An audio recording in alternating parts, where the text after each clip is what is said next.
Het 35 jaar bestaan van de FCCA wordt vandaag, morgen, zaterdag en zondag voor de Arubaanse bevolking gevierd door bekendheid en informatie te geven over volkshuisvesting, over het bouwen en wonen en over de leefbaarheid van de wijken.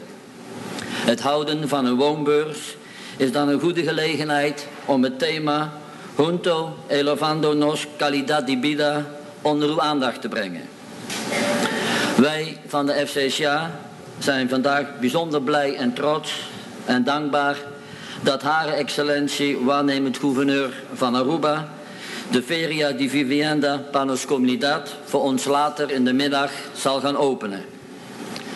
De FCCA heeft deze feria georganiseerd samen met 30 overheidsdiensten en stichtingen en 22 lokale ondernemingen. Irene zal later over deze feria meer informatie geven. Junto elevando nos calidad de vida.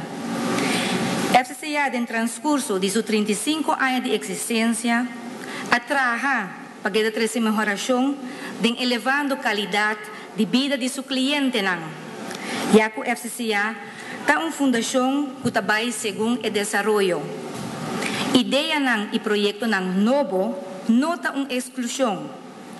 Así cambio para esa mejoración de su producto y siempre con visión para nuestra comunidad y calidad de vida está en meta de FCCA.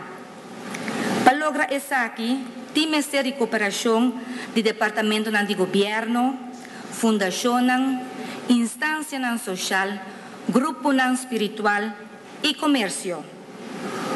FCCA es fundación que está encargada de vivienda para esas de menos entrada y también ayuda a los ciudadanos a lograr un sueño cual un propio casa.